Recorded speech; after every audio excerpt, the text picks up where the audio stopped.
Hello everyone, once again you all are very welcome to this channel. तो welcome है आप लोग का S I T foundation classes पे। मैं आज आप लोग को forces and law of motion का पार्ट 7 डिस्कस करने जा रहा हूँ, जहाँ मैं आज आप लोग को बताऊँगा कुछ important points about force and आपका फिर जो रिलेशन होगा न्यूटन एंड डाइन में होगा रिलेशन, और फिर लास्टली आपका क्या होगा, कुछ आपका यूनिट होगा जो कितने तरह का यूनिट होता है। जैसे आप ग्रेविटेशनल यूनिट का बात करते हैं, जैसे अगर आप एब्सोल्यूट यूनिट का बात करते हैं, तो ये सब का हम डिस्कशन करेंगे। ठीक है, तो सबसे पहले हम लोग आते हैं some important points about force. ठीक है, देखिए some important point about force. देखिए पहला आपके पास पॉइंट क्या हो जाएगा कि हम लोग इसको डिनोट करते हैं क्या चीज़ से, एफ से करते हैं। तो आप लिखिएगा इट इज़ डिनोटेड बाई क्या हो जाएगा आपका एफ। फोर्स को हम लोग क्या चीज़ करते हैं, एफ से डिनोट करते हैं। ठीक है, सेकंड आपके पास क्या हो जाएगा, देखिए तो it is a derived physical quantity. याद होगा, साथ ही आपका फंडामेंटल फिजिकल क्वांटिटी होता है। ठीक है, बाद बाकी जितना भी होगा सब डिराइव्ड होगा, मतलब इसको डिफाइन करने के लिए हम लोग वही फंडामेंटल क्वांटिटी का यूज करते हैं। तो it is derived physical quantity.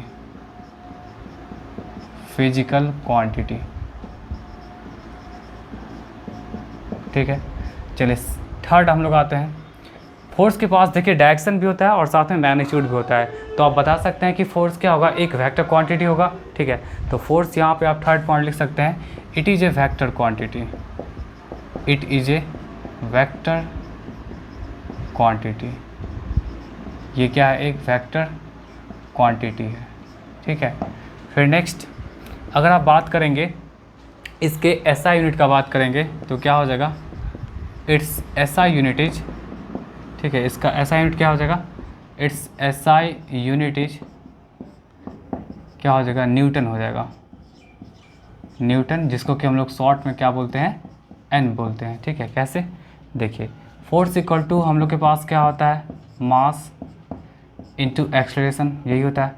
तो मास को हम कैसे लिख सकते हैं, यहाँ पे मास का क्या होता है, केजी होता है, और एक्सेलरेशन क्या होता है, मीटर पर सेकेंड स्क्वायर। और यही चीज़ आपका जो बनेगा KG metre per second square जो बनेगा, तो इसी चीज़ को हम क्या बोलते हैं, न्यूटन बोलते हैं। ठीक है, इसी चीज़ को हम क्या बोलते हैं, न्यूटन बोलते हैं। ठीक है, नेक्स्ट आप आ जाइए, अगर इसका सीजीएस यूनिट का बात करिएगा, इट्स सीजीएस यूनिट। देखिए सीजीएस यूनिट का मतलब क्या होता है, यहाँ पे अगर आप बात करिएगा तो लेंथ को आप सेंटीमीटर में, मास को क्या चीज़ में, ग्राम में, और टाइम को क्या हो जाएगा, सेकंड में। ठीक है, टाइम को सेकंड में, यही आपका क्या होता है, सीजीएस यूनिट होता है। तो अगर आप इसमें बात करेंगे तो क्या हो जाएगा, फोर्स इक्वल टू जैसे आपके पास होता है मास इंटू एक्सेलरेशन। ठीक है, तो मास क्या हो जाएगा आपका, ग्राम में होगा, तो ग्राम में आप ऐसे लिख सकते हैं। और यहाँ पे एक्सेलरेशन आपका क्या हो जाएगा, सेंटीमीटर पर सेकेंड स्क्वायर, और यही आपका gram centimetre per second square जो होगा आपका क्या कहलाता है, एक डाइन कहलाता है। ठीक है, जैसे इसको न्यूटन बोल दिए तो इसको हम लोग क्या बोलेंगे, डाइन बोलेंगे। तो हम कह सकते हैं कि इसका सीजीएस यूनिट क्या हो जाएगा, डाइन, DYNE। ठीक है, इसका सीजीएस यूनिट क्या हो जाएगा आपका, डाइन होगा। और डाइन कैसे आएगा आपका, ऐसे आएगा, मास इंटू एक्सेलरेशन होता है फोर्स का, आप लोग जानते हैं फार्मूला। ठीक है, तो मास क्या हो जाएगा आपका, ग्राम में होगा, और एक्सेलरेशन यहाँ पे जो मीटर पर सेकंड स्क्वायर था तो वो तो एसआई सिस्टम में था, बट यहाँ पे जो आप लेंथ रहेंगे या डिस्प्लेसमेंट जो भी होगा वो क्या होगा आपका, एक सेंटीमीटर में होगा। तो इस तरह से ग्राम सेंटीमीटर पर सेकंड स्क्वायर क्या हो जाएगा आपका, एक डाइन देगा। ठीक है, तो ये रहा आपका 5th पॉइंट रहा। चलिए 6th पॉइंट में देखिए, 6th पॉइंट में क्या कह सकते हैं कि फोर्स आपका पॉजिटिव भी हो सकता है, जीरो भी हो सकता है, और नेगेटिव भी हो सकता है। मतलब force can be positive, force can be positive, negative and zero. कैसे, देखिए फोर्स पॉजिटिव कहने का मतलब क्या हो जाएगा, अगर फोर्स अगर फोर्स पॉजिटिव है तो एक्सेलरेशन पॉजिटिव होगा। देखिए अगर फोर्स पॉजिटिव है तो इसका मतलब क्या होना पड़ेगा, एक्सेलरेशन को पॉजिटिव होना पड़ेगा, क्योंकि फोर्स क्या होता है हम लोग के पास, मास इंटू एक्सेलरेशन होता है, तो मास किसी बॉडी का ऑलवेज पॉजिटिव होता है, ठीक है, मास किसी बॉडी का ऑलवेज पॉजिटिव होता है। तो इसका मतलब एक्सेलरेशन अगर पॉजिटिव होगा तभी जाके फोर्स आपका पॉजिटिव हो सकता है, ठीक है। अगर आप बात कर रहे हैं फोर्स नेगेटिव का, अगर फोर्स नेगेटिव का बात कर रहे हैं तो इसका मतलब आपका एक्सेलरेशन नेगेटिव होगा, क्योंकि मास ऑलवेज किसी बॉडी का हमेशा पॉजिटिव होता है। तो इस पे तो आप बात छोड़ ही दीजिए। अगर आप एक्सटेंशन का बात करेंगे तो सारा खेल वेल यहाँ पे क्या चीज़ है, जो आपका पूरा चीज़ जो डिपेंड करेगा वो क्या चीज़ पे डिपेंड करेगा, आपका एक्सेलरेशन पर डिपेंड करेगा, ठीक है। तो आप एक्सेलरेशन यहाँ पे अगर निगेटिव रखेंगे तो फोर्स भी क्या होगा, निगेटिव हो जाएगा। और लास्टली अगर आप बात कर रहे हैं फोर्स अगर जीरो है, ठीक है, मे बी यहाँ तक दिख रहा होगा आप लोग को, जस्ट मिनट मैं देख लेता हूँ।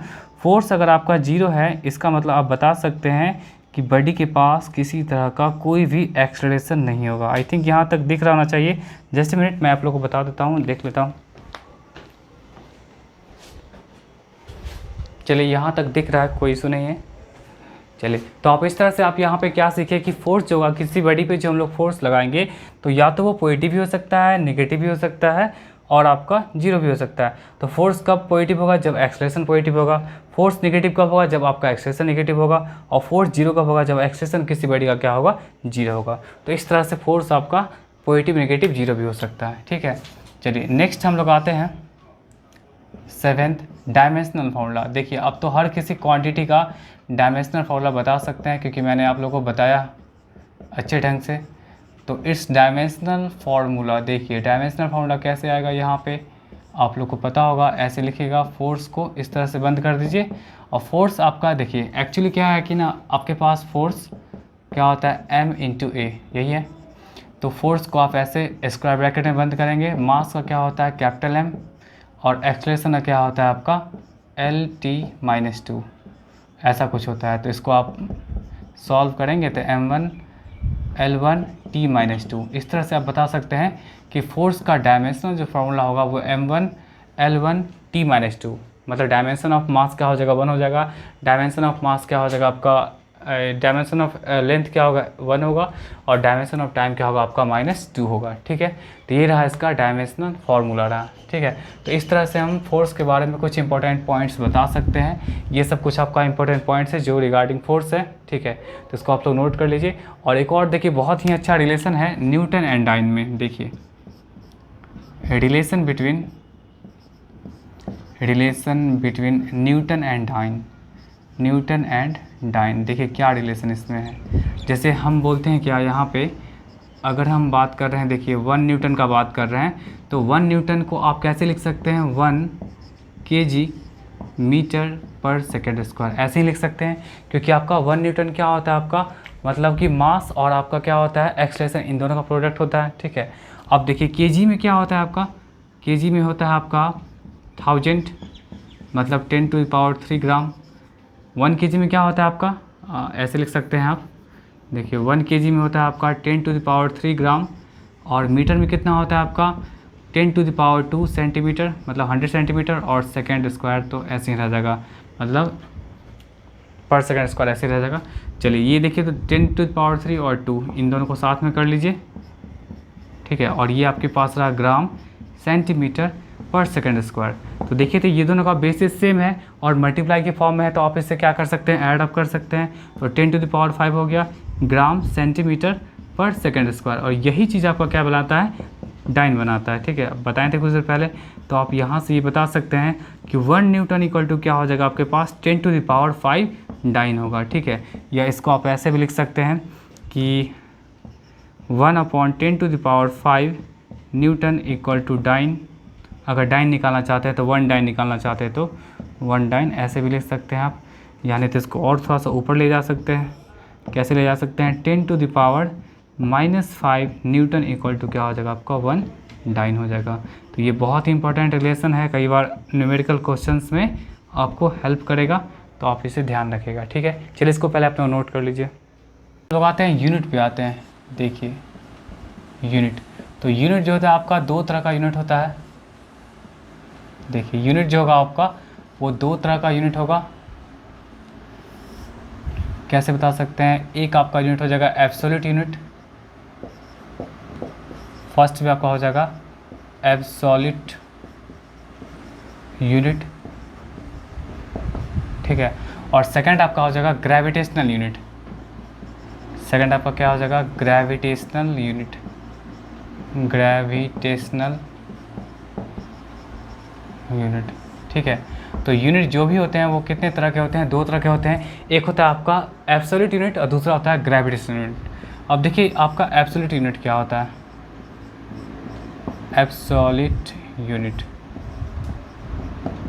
एब्सोल्यूट यूनिट कहने का मतलब क्या हुआ कि एब्सोल्यूट यूनिट क्या होगा? पूरे यूनिवर्स में हर जगह सेम रहता है, ठीक है।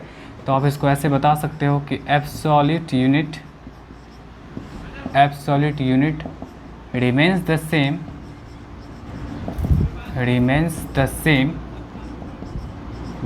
same throughout the universe,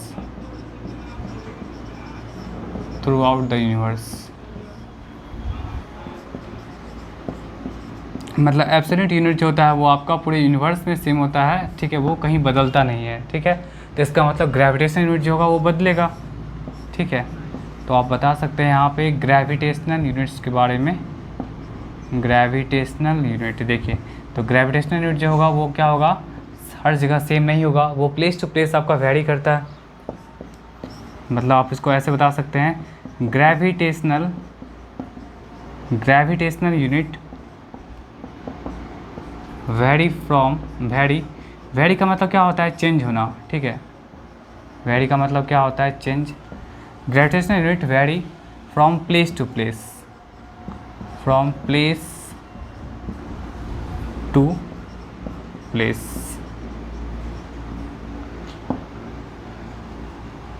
this is because इसका रीज़न क्या है कि जो हम लोग के पास एक्सेलेरेशन ड्यू टू ग्रेविटी होता है जी, छोटा जी, वो क्या होता है? प्लेस टू प्लेस वेरी करता है। This is because the acceleration due to gravity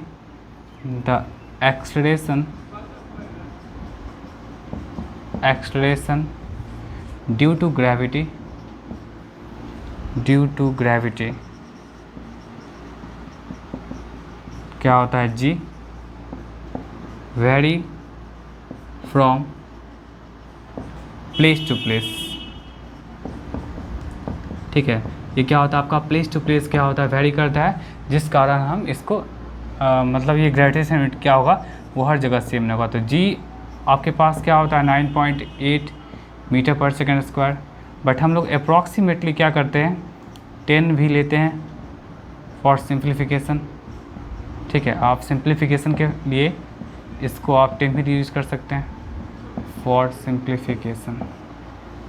यही आपका एक्सेलेरेशन ड्यू टू ग्रेविटी है। तो यही जी क्या होता है? वो आपका फिक्स नहीं होगा, ठीक है। वो प्लेस टू प्लेस वेरी करता है, जिस कारण क्या होगा? आपका ग्रेविटेशनल यूनिट जो होगा वो आपका हर जगह चेंज हो जाएगा, बट आपका एब्सोल्यूट यूनिट क्या होगा? वो आपका चेंज नहीं होगा, ठीक है। तो चलिए पहले इसको नोट करिए, फिर हम एक एक करके दोनों में डिस्कशन करते हैं कि एब्सोल्यूट यूनिट में एसआई यूनिट और सीजीएस का क्या ये है, और ग्रेविटेशनल यूनिट में एसआई और सीजीएस का क्या यहाँ पे इंपॉर्टेंस है, ठीक है। चलिए इसको नोट करते हैं, देखते हैं एब्सोल्यूट यूनिट ऑफ फोर्स। तो देखिए एब्सोल्यूट यूनिट ऑफ फोर्स में देखिए तो इसको कैसे डिफाइन किया गया है कि an absolute unit of force is that force which produces a unit acceleration in a body of unit mass. कहने का मतलब क्या हो जाएगा कि आपका एब्सोल्यूट यूनिट ऑफ फोर्स क्या है? एक ऐसा फोर्स होता है जो प्रोड्यूस करेगा एक यूनिट एक्सेलरेशन। देखिए यूनिट एक्सेलरेशन रहना चाहिए, ठीक है, इन ए बॉडी का जो मास होना चाहिए वो भी क्या होना चाहिए? यूनिट मास होना चाहिए। मतलब कि आपका एब्सोल्यूट यूनिट ऑफ फोर्स क्या होता है? एक ऐसा फोर्स होता है जो प्रोड्यूस करता है आपका एक यूनिट एक्सेलरेशन एक यूनिट मास बॉडी में, ठीक है। तो अब इसमें देखिए आपका दो तरह का चीज़ आएगा, एक आपका आएगा एसआई सिस्टम आएगा। तो एसआई सिस्टम में हम कह सकते हैं कि एब्सोल्यूट यूनिट ऑफ फोर्स क्या होता है? आपका न्यूटन होता है, ठीक है। एसआई सिस्टम में एब्सोल्यूट यूनिट ऑफ फोर्स क्या होता है? आपका न्यूटन होता है। और उसी न्यूटन को हम कैसे डिफाइन किए हैं? 1 न्यूटन इक्वल टू क्या हो जाएगा आपका कि 1 newton is that force which produces an acceleration of 1 metre per second square in a body of mass 1 kg। मतलब कि 1 न्यूटन आपका एक ऐसा फोर्स है जो प्रोड्यूस करता है एक यूनिट एक्सेलरेशन को, किस में? एक यूनिट मास बॉडी में। मतलब 1 किलोग्राम बॉडी में अगर आपका 1 मीटर पर सेकंड स्क्वायर अगर एक्सेलरेशन प्रोड्यूस हो रहा है तो आप कह सकते हैं कि उस बॉडी पे क्या होगा? आपका 1 न्यूटन फोर्स लगेगा। तो 1 न्यूटन को हम लिख सकते हैं 1 न्यूटन इक्वल टू क्या हो जाएगा? 1 kg इंटू क्या हो जाएगा आपका 1 मीटर पर सेकंड स्क्वायर, ठीक है। चलिए नेक्स्ट आपके पास क्या है? ये तो हो गया। थर्ड आपके पास का अगर आप सीजीएस सिस्टम में बात करेंगे, ठीक है, तो in CGS system the absolute unit of force क्या हो जाएगा आपका, डाइन हो जाएगा, ठीक है, डाइन हो जाएगा। और तब हम वन डाइन को कैसे डिफाइन कर सकते हैं कि वन डाइन आपका एक ऐसा फोर्स है जो प्रोड्यूस करेगा produce an acceleration of 1 centimetre पर सेकंड स्क्वायर, 1 सेंटीमीटर पर सेकंड स्क्वायर एक्सलेरेशन, जो किसी बॉडी की मास 1 ग्राम में होगा, ठीक है। तो कहने का मतलब क्या हो जाएगा कि वन डाइन आपका एक ऐसा फोर्स है जो किसी 1 ग्राम बॉडी में अगर 1 सेंटीमीटर पर सेकंड स्क्वायर का अगर एक्सलेरेशन प्रोड्यूस कर रहा है, तो उस केस में हम कह सकते हैं कि उस बॉडी पे वन डाइन का फोर्स एक्सर्ट हो रहा है, ठीक है, या लग रहा है। तो हम कह सकते हैं यहाँ पे वन डाइन इक्वल टू क्या हो जाएगा आपका 1 ग्राम इंटू क्या हो जाएगा 1 सेंटीमीटर पर सेकंड स्क्वायर हो जाएगा, ठीक है। तो चलिए इसको नोट कर लीजिए। फिर हम लोग आते हैं ग्रेविटेशनल यूनिट ऑफ फोर्स पे आते हैं। क्या है ग्रेविटेशनल यूनिट ऑफ फोर्स? तो ग्रेविटेशनल यूनिट ऑफ फोर्स आप कैसे यहाँ बोलिएगा, जैसे देखिए a gravitational unit of force is that force that produces an acceleration equal to g in a body of unit mass. कहने का मतलब क्या हो जाएगा आपका कि ग्रेविटेशनल यूनिट ऑफ फोर्स एक ऐसा फोर्स है जो प्रोड्यूस करता है आपका एक्सलेरेशन जो होगा वो एक्सलेरेशन ड्यू टू ग्रेविटी के बराबर होगा किसी बॉडी में, उस बॉडी का जिस बॉडी का मास क्या होगा यूनिट होगा। यूनिट कहने का मतलब क्या होगा 1 kg होगा, ठीक है। तो इसमें अगर हम एसआई सिस्टम का बात करेंगे तो एसआई सिस्टम में क्या होता है ग्रेविटेशनल यूनिट ऑफ फोर्स क्या होता है आपका किलोग्राम वेट होता है, जिसको कि हम लोग शॉर्ट में केजी वेट भी बोलते हैं, ठीक है, या तो किलोग्राम फोर्स भी बोलते हैं, या तो हम इसको शॉर्ट में हम लोग केजीएफ बोलेंगे। केजीएफ आप लोग क्या करेगा, ये मूवी का नाम नहीं है, ये आपका केजीएफ का मतलब हो जाएगा किलोग्राम फोर्स होगा, ठीक है। बहुत स्टूडेंट ये देखते हैं कि sir gravitation unit of force का जो यहाँ पे यूनिट है वो केजीएफ है, तो केजीएफ ये लोग मूवी समझ लेते हैं, बट ये मूवी है नहीं, ये आपका केजीएफ क्या है, ये ग्रेविटेशन यूनिट ऑफ फोर्स है, जहाँ भी आपका ऐसा सिस्टम में जो ग्रेविटेशन यूनिट जो होता है फोर्स का वो आपका केजीएफ होता है, ठीक है। बात यहाँ तक। चलिए नेक्स्ट, तो हम कह सकते हैं यहाँ पे ग्रेविटेशनल यूनिट ऑफ फोर्स का आपका क्या हो जाएगा किलोग्राम वेट होगा, और या तो हम लोग केजीएफ बोल सकते हैं इसको। चलिए फिर नेक्स्ट आपके पास क्या है किलोग्राम वेट और किलोग्राम फोर्स, ठीक है।